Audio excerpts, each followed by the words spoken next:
ऐन लग्नाच्या वेळी मुलाकडच्या लोकांनी कारसाठी एकच गोंधळ घातला. लग्न लावणारा पंडित देखील तो गोंधळ पाहून अगदी हैराण झाला. नवरी मुलीचा बाप म्हणू लागला की आम्ही कारचा एक टायर देखील देऊ शकत नाही. तुम्हाला आमची परिस्थिती कशी आहे हे अगदी चांगलं ठाऊक आहे. बस हे ऐकताच नवऱ्याकडची मुलं नवऱ्या मुलीला न घेता परत निघून गेले. प्रदीप हा सर्व तमाशा पाहत होता. प्रदीपने नवरीच्या बापाला सांगितले की मी तुमच्या मुलीसोबत लग्न करायला तयार आहे. पंडितजींनी लगेच त्या दोघांचे लग्न लावून दिले. प्रदीप त्या मुलीबरोबर लग्न करून तिला त्याच्या घरी घेऊन आला. रात्री प्रदीपने जसं त्याच्या बायकोच्या डोक्यावरील पदर बाजूला केला तेव्हा तो खूपच हैराण झाला. कारण एखाद्या मुलीवर अगदी जीवापाड प्रेम करणाऱ्या प्रदीपने आयुष्यात फक्त 2 महिलांवरच प्रेम केलं होतं. एक तर त्याची आई होती, जी आता या जगात नव्हती, आणि दुसरी त्याची बायको कविता. तिच्यावर तो अगदी जीवापाड प्रेम करत होता. त्याचं लग्न कवितासोबत काही वर्षांपूर्वी झालं होतं. ती 23-24 वर्षाची मुलगी होती आणि प्रदीपच्या गावात राहायची. ती एका गरीब कुटुंबातील मुलगी होती. तिचे वडील गावातील लोकांच्या शेतात काम करून पैसे कमवायचे. हा, पण जास्त पैसे मिळत नव्हते. फक्त घर खर्च भागत होता. कविता आणि प्रदीपचे लग्न ही एक वेगळीच गोष्ट आहे. कविताचे लग्न दुसऱ्या कोणासोबत तरी होणार होतं, परंतु ऐन लग्नाच्या वेळेला मुलाकडच्या लोकांनी हुंड्यामध्ये कारची मागणी केली. कविताच्या घरातले खूप गरीब होते आणि त्यामुळेच त्यांची ही मागणी पूर्ण करण्याची त्यांच्यात ऐपत नव्हती. कविताच्या म्हाताऱ्या बापाने या भीतीने की नवऱ्याकडची मुलं परत जाऊ नये स्वतःच्या डोक्यावरील फेटा काढून नवऱ्याच्या बापाच्या जवळ ठेवला. परंतु घमेंडी लोक या अशा गोष्टींची कुठे पर्वा करतात. ते त्यांच्या मागणीवरून मागे हटले नाहीत. प्रदीप त्या वराडामध्ये उभा राहून सर्व तमाशा पाहत होता आणि मनातल्या मनात त्याला खूपच राग येत होता. जेव्हा त्याने कविताच्या वडिलांना रडताना पाहिले तेव्हा ते सहन झाले नाही. तो उठला आणि त्या लोकांजवळ आला. त्याची शरीरयष्टी खूप चांगली होती. एका जमान्यात एक पैलवान होता तो. त्याने मुलाच्या बापाला सांगितले, अहो, का कुणाची इज्जत खराब करताय? हे लोक गरीब आहेत. ते तुम्हाला कार कुठून आणून देतील? प्रदीपचे हे असे मध्येच बोलणे नवऱ्या मुलाला आवडले नाही. तो म्हणाला, तू यात पडू नकोस, हा आमच्या घरातला प्रॉब्लेम आहे. मुलाच्या बापाने ही गोष्ट वाढू नये यासाठी मुलीच्या बापाला सांगितले, जास्त तमाशा बनवण्याची गरज नाही. जर तुम्ही आमची मागणी पूर्ण केली नाही तर विषय इथेच थांबवा. आम्ही परत जातोय. आम्हाला लग्न करायचे नाही. मागणी अशीच की ती कोणत्याही परिस्थितीत पूर्ण होऊ शकत नव्हती. मुलाकडचे लोक परत गेले. क्षणभरात लगीन घर दुःखामध्ये बुडून गेलं. मुलीची आई बेशुद्ध होऊन खाली पडली. तिचा बाप एका कोपऱ्यात बसून रडू लागला. नवऱ्यासोबत आलेले सर्व पाहुणे निघून गेले, परंतु जे पाहुणे मुलीकडून आले होते ते अजूनही तिथेच उपस्थित होते आणि हळूहळू व्यक्त होत होते. ते सर्व पाहून प्रदीपच्या मनात एक विचित्र प्रकारची आग निर्माण झाली आणि अगदी मोठ्या आवाजात कविताच्या वडिलांना म्हणाला, बाबा, तुम्ही काळजी करू नका. मी तुमच्या मुलीसोबत लग्न करेन आता आणि या वेळेला. त्याने असं जाहीर केल्यानंतर तिथे उपस्थित असलेले सर्व लोक अगदी हैराण झाले. त्यांची ती हैराणी संपली तेव्हा त्या हैराणीची जागा आनंदाने घेतली. प्रदीप गावातील एक अगदी मेहनती आणि एक सभ्य असा तरुण होता. ना कोणासोबत भांडण वगैरे करायचा, ना त्याला कसले व्यसन होते. त्याचा याच गावात जन्म झाला आणि इथेच लहानाचा मोठा झाला होता. त्यामुळे सर्वांना माहीत होतं की तो एक संस्कारी, शब्द आणि नेहमीच दुसऱ्यांना मदत करणारा तरुण आहे. त्याच्याजवळ स्वतःचं घर होतं आणि जमिनीचा एक छोटासा तुकडा होता. त्याच्यावर तो मेहनत करून त्याचा घर खर्च भागवायचा. त्याचे ते बोलणं ऐकून काही वयस्कर माणसं गोळा झाली आणि त्यांनी आपापसात काहीतरी चर्चा केली. थोड्या वेळानंतर लग्न पार पडलं. प्रदीप मनातल्या मनात खूपच खुश होता, कारण की त्याच्या त्या निर्णयामुळे मुलीकडच्या लोकांची इज्जत वाचली होती. प्रदीपच्या लहानपणीच्या मित्रांना जेव्हा त्याच्या लग्नाबद्दल समजलं तेव्हा ते देखील अगदी धावत पळत त्या लग्नामध्ये सामील झाले. कोणत्याही मुलीवर जेव्हा असे संकट येते तेव्हा ते संकट दूर झाल्यानंतर सगळे खूप खुश होतात. गावातले देखील सगळे लोक खूप खुश होते. ते म्हातारे वयस्कर लोक तर प्रदीपला अगदी आशीर्वाद देत होते. बाकी सगळे लोक तर त्या लग्नाला अगदी हैराणीने पाहत होते आणि प्रदीपची स्तुती करत होते. लग्नानंतर तिथे उपस्थित असलेल्या पाहुण्यांना जेवण दिले गेले. जेवण झाल्यानंतर कविताची पाठवणी झाली. एका सजवलेल्या टांगामध्ये प्रदीप नवरीला घेऊन घरी आला. त्याचं घर अस्ताव्यस्त होतं, पसारा होता, घर खूप मोठं होतं. तो कविताला घेऊन घरात आला आणि म्हणाला, कविता, आता तू विचार करशील, हा प्रदीप कसा आहे, घराची काय अवस्था करून ठेवली आहे. कविताने पदरवर केला. तिने घराच्या त्या पसाऱ्याकडे एक नजर देखील टाकली आणि तिने प्रदीपचे दोन्ही हात पकडले आणि स्वतःच्या डोळ्यावर लावले आणि रडत रडत म्हणाली, प्रदीप, मी फक्त एकाच गोष्टीचा विचार करते. मी किती नशीबवान आहे की मला तुझ्यासारखा नवरा मिळाला आहे. तुला माहीत आहे की आम्ही किती गरीब लोक आहोत. त्यांची मागणी आम्ही पूर्ण करू शकत नव्हतो. तू किती चांगला आहेस. तुझ्या मनामध्ये जरा देखील हाव नाही. जर तू इतका मोठा निर्णय घेतला नसतास तर माझी आई या झटक्याने आजच मेली असती. प्रदीप, तुझे हे उपकार मी आयुष्यभर विसरू शकत नाही. प्रदीप कविताला म्हणाला, असं बोलू नकोस. माझे तुझ्यावर काहीच उपकार नाहीत. तू खूप चांगली मुलगी आहेस. तू त्या घराच्या लायकीची नव्हतीस. खरं सांगू का, तू तर मला आधीपासूनच आवडत होतीस. परंतु तुझं लग्न आधीच ठरलं गेलं होतं. त्यामुळे मी शांत राहिलो. मी काकांसोबत याबद्दल काहीच बोललो नाही. परंतु लग्नाच्या दिवशी त्या लोकांच्या या मागणीमुळे मी सुद्धा हैराण झालो होतो. मी विचार देखील करू शकत नव्हतो की ते लोक इतके लालची असू शकतात. त्या गोष्टीने मला अगदी हैराण केलं की काकांनी कोणत्या लोकांच्या घरी तुला दिले आहे. जर सुरुवातीलाच ते अशी मागणी करत असतील तर मग पुढे जाऊन त्यांनी किती मोठ्या मागण्या केल्या असत्या आणि मग त्यांनी असाच तुझ्या वडिलांना त्रास दिला असता. प्रदीप कविताला आधीपासूनच ओळखत होता. परंतु लग्नानंतर कविता प्रदीपला अजूनच आवडू लागली. कारण की ती दिसायला अगदी परी होती. तर कवितासाठी प्रदीप देखील एखाद्या हँडसम मुलापेक्षा काही कमी नव्हता. कविता एखाद्या गोष्टीची मागणी करण्याआधीच, तिने एखादी इच्छा व्यक्त करण्याआधीच किंवा बोलण्याआधीच प्रदीप तिची ती इच्छा पूर्ण करायचा. लग्नानंतर प्रदीपने पुन्हा पेलवानी करायला सुरुवात केली. लोक हैराण झाले की प्रदीपच्या आतमधील पैलवान अचानक जागा कसा काय झाला. जेव्हा त्यांनी प्रदीपला विचारलं तेव्हा प्रदीप म्हणाला, खरं हे आहे की चांगली आणि संस्कारी बायको तुम्हाला कधीच म्हातारी होऊ देत नाही. ती नेहमीच तुम्हाला खुश ठेवते. माझ्या आयुष्यात कविता आल्यानंतर मला या गोष्टीची जाणीव झाली की मी अजूनही पैलवानी करू शकतो. मी पैलवानी का सोडली? मी अजूनही मोठमोठ्या पैलवानांसोबत कुस्त्या करू शकतो. आणि झालं देखील अगदी असं. प्रदीपने खूप साऱ्या सामन्यांमध्ये भाग घेतला. जिथे कुस्त्यांचे सामने व्हायचे तिथे मोठमोठ्या पैलवानांना त्याने हरवले होते. प्रदीपचं नाव पूर्ण परिसरात प्रसिद्ध झालं. दिवस भराभर निघून चालले होते. प्रदीपला एक मुलगा आणि एक मुलगी झाली. ते खूप चांगले आयुष्य घालवत होते, ज्यांची प्रत्येक माणूस अपेक्षा करतो. परंतु असं बोलतात ना की माणसाला भविष्याबद्दल काहीच माहीत नसतं. माणसाला माहीत नसतं की येणाऱ्या वेळेमध्ये आपल्यासोबत काय घडणार आहे. त्यामुळे प्रत्येक वेळेला माणसाच्या हातात फक्त हेच आहे की त्याने देवाला घाबरून देवाकडे प्रत्येक गुन्ह्याची माफी मागावी. एक दिवशी प्रदीप मंदिरात गेला तेव्हा तिथे एक प्रवचन चालू होतं, ज्यामध्ये असं बोललं जात होतं की जर तुम्हाला असं वाटतंय की तुम्ही फक्त तुमच्यामुळेच घरामध्ये रौनक आहे, तुमच्यामुळेच तुमचे घर चालते, तुमच्या बायका मुलांचे पोट भरते, तर हा तुमचा गैरसमज आहे.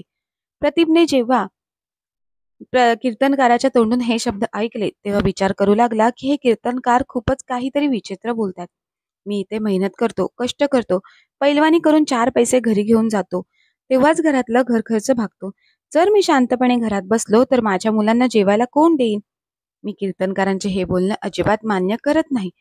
माझं तर मन करतोय की हा कीर्तनकार काहीतरी चुकीचं सांगतोय. दुसऱ्या दिवशी प्रदीपच्या डोक्यात माहीत नाही काय आलं. सकाळी तो उशिरा उठला. त्याची बायको हैराण होती की अगोदर तर असं कधीच झालं नाही. माझा नवरा सकाळी लवकर उठतो, शेतामध्ये काम करतो, परंतु तो आज झोपलेला आहे. तिने तिच्या नवऱ्याला झोपेतून उठवलं. तेव्हा प्रदीप बायकोला म्हणाला की मला झोपू नये, माझी झोप अजून पूर्ण झाली नाही. बायकोने प्रदीपच्या डोक्यावर हात ठेवला. कदाचित त्याला ताप आला असेल, परंतु तो एकदम ठीक होता. तिला माहित नव्हतं की प्रदीपच्या डोक्यामध्ये नेमकं काय चालू आहे. तो दिवसभर झोपत राहायचा आणि मग थोडा वेळ उठून मुलांसोबत खेळायचा आणि मग अशा प्रकारे संध्याकाळ व्हायची. 2-3 दिवस असेच निघून गेले. तेव्हा प्रदीपच्या बायकोने त्याला विचारले की काय झालं आहे तुम्हाला? आज तिसरा दिवस आहे. मी पाहते ना तुम्ही घरातून बाहेर जात आहात, ना काही काम करत आहात, ना काही आखाड्यात जाऊन कसरत करताय. तुम्ही कुस्तीची प्रॅक्टिस करणं देखील सोडून दिलं आहे. शेवटी तुम्हाला झाले तरी काय? घरातील धान्य हळूहळू संपत चाललंय. जर तुम्ही असेच घरात बसून राहिलात तर आपलं काय होईल? जरा विचार करा. तेव्हा प्रदीप त्याच्या बायकोला काहीच बोलला नाही आणि शांत राहिला. फक्त एवढंच म्हणाला की उद्या जाईन, तुला टेन्शन घ्यायची काहीच गरज नाही.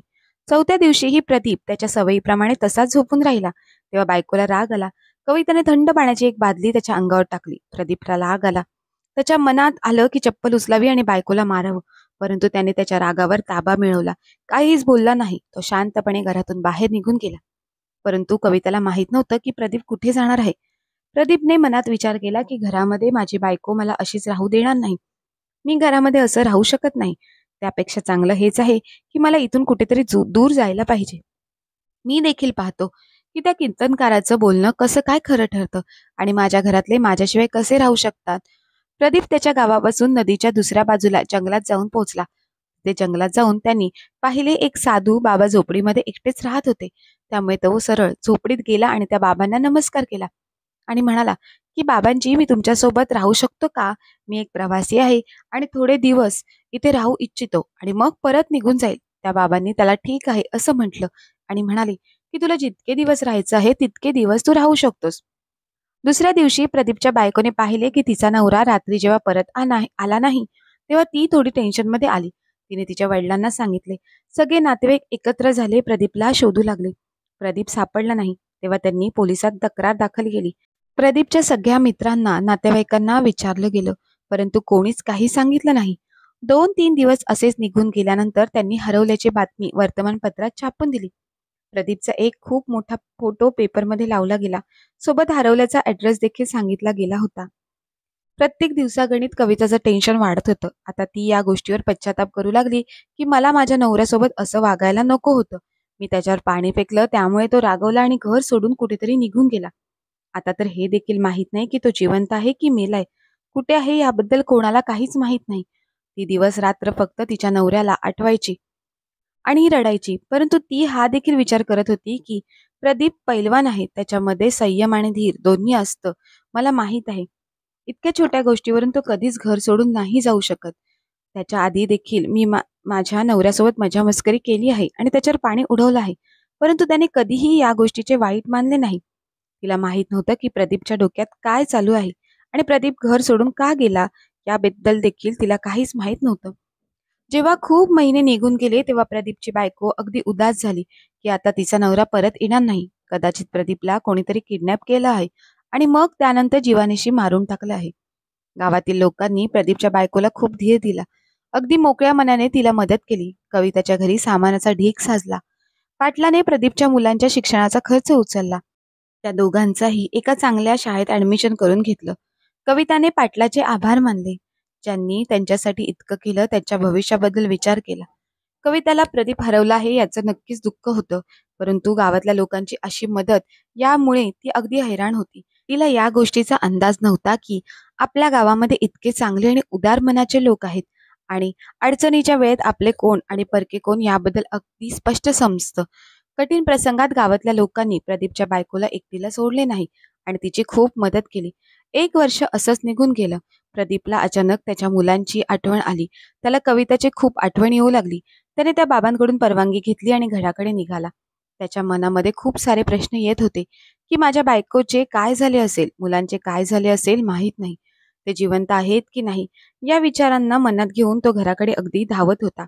परंतु जसा तो गावात दाखल झाला तेव्हा लोक प्रदीपला पाहून हैराण झाले आणि त्याला भूत समजून दूर होऊ लागले. प्रदीप गावातल्या प्रत्येक माणसाला विश्वास देत होता की मी भूत नाही, मी जिवंत आहे. तो तिथून निघून का गेला याचं कारण सांगत होता, परंतु लोक त्याच्या बोलण्यावर विश्वास ठेवत नव्हते आणि त्याच्याकडे पाहायला देखील घाबरत होते. कोणीतरी प्रदीप आला आहे ही बातमी कविताला आधीच सांगितली आणि हे देखील सांगितलं की तुमच्या नवऱ्याचं भूत परत आलं आहे. हे ऐकून कविता खूपच घाबरली. प्रदीपने घराच्या दरवाजावर टकटक केली तेव्हा कविताने हॉलमधूनच पाहिलं. तेव्हा तिला समजले की बाहेर दारावर तिचा नवऱ्याचं भूत आहे. तिने स्वतःला एका खोलीत कैद केलं. प्रदीप म्हणाला, दरवाजा उघड कविता, मी मेलो नाही. परंतु त्याच्या बायकोने दरवाजा उघडला नाही. प्रदीप पैलवान होता, त्यामुळे त्याने जोरात धक्का दिला आणि दरवाजा तोडून टाकला. मग त्याने त्याच्या बायकोला पकडलं आणि म्हणाला की माझ्यापासून लांब पळू नकोस, मी जिवंत आहे. मुलं त्यावेळेला शाळेत गेली होती. त्याने कविताला सगळं सांगितलं की तो कोणत्या कारणाने घरातून निघून गेला होता. हे ऐकताच कविताला खूपच राग आला. ती तिच्या नवऱ्याला म्हणाली की तू वेडा झाला आहेस. कोणी नॉर्मल मनुष्य असं स्वतःच्या मुलाबाळांना सोडून, बायकोला सोडून जात नाही. प्रदीपने स्वतःच्या बायकोची माफी मागितली आणि म्हणाला की मला माफ कर, माझ्याकडून खूप मोठी चूक झाली आहे. कविताने त्याला माफ केले नाही. प्रदीपने पाहिले तर घरामध्ये सामानाचा ढीग लागला आहे. कच्च्या भिंती आता पक्क्या झाल्या होत्या. घर देखील अगदी प्रत्येक अँगलने आधीपेक्षा खूपच चांगले वाटत होते. थोड्या वेळानंतर मुलं शाळेतून घरी परत आली तेव्हा प्रदीप त्यांचा युनिफॉर्म आणि बॅग पाहून हैराण झाला. मुलांचे शूज आणि कपडे असे होते की जणू ते एका श्रीमंत बापाची मुलं आहेत. प्रदीप त्यांना पाहतच बसला. प्रदीप मनातल्या मनात म्हणाला की तो कीर्तनकार अगदी बरोबर बोलत होता आणि मी चुकीचा होतो. मला असं स्वतःच्या बायको मुलांना सोडून जायला नको होतं. मुलं देखील त्याच्याजवळ येत नव्हती आणि बायको देखील त्याच्या नजरेला नजर मिळवत नव्हती. हे सगळं प्रदीपला खूपच टेन्शनमध्ये टाकत होतं आणि त्याला घरामध्ये एकटं वाटत होतं. दुसऱ्या दिवशी जेव्हा मुलं शाळेत गेली तेव्हा प्रदीपने रडून रडून कविताकडून माफी मागितली आणि म्हणाला की जर तू मला माफ केले नाहीस आणि मनापासून माझा स्वीकार केला नाहीस तर मी स्वतःचा जीव घेईन. कविता शांत राहिली आणि त्याच्या नजरेला नजर मिळू शकली नाही. तेव्हा प्रदीप स्वतः जागेवरून उठला आणि म्हणाला की मी परत जात आहे, परंतु यावेळेला मी तुम्हा लोकांना कायमस्वरूपी सोडून जाईन, कारण मी जिवंत राहणार नाही. खरं तर प्रदीप नाटक करत होता. स्वतःच्या कुटुंबाला सोडून तो कुठेही जाऊ शकत नव्हता. त्याच्या बायकोने त्याला अडवलं. त्या उपकाराच्या बदल्यात जे उपकार प्रदीपने तिच्यावर केले होते, जेव्हा काही लोकांनी ऐनवेळी तिचं लग्न मोडले होते, त्याच वेळेला प्रदीपने तिला स्वीकारलं होतं. काही दिवसांनंतर मुलं देखील प्रदीप सोबत बोलू लागले आणि प्रदीपने पुन्हा एकदा नव्याने स्वतःच्या आयुष्याची सुरुवात केली. माणूस आपल्या आयुष्यात कधी-कधी खूप चांगले आणि पुण्याचे काम करतो. परंतु त्याच्या डोक्यामध्ये एखादा वाईट विचार आला आणि त्या वाईट विचारांमध्ये तो वाहत गेला, तर त्यांनी या अगोदर केलेले चांगले आणि पुण्याचे काम या सर्व कामावर पाणी फिरले जाते. म्हणून आयुष्यभर जो आपले नीतिमत्त ढळू देत नाही, तोच खरा प्रामाणिक माणूस. मित्र आणि मैत्रिणींनो, तुम्हाला जर काही गोष्ट आवडली असेल, तर गोष्टीला लाईक करा, शेअर करा आणि गोष्ट कशी वाटली ते आम्हाला कमेंट्स करून नक्की कळवा. धन्यवाद.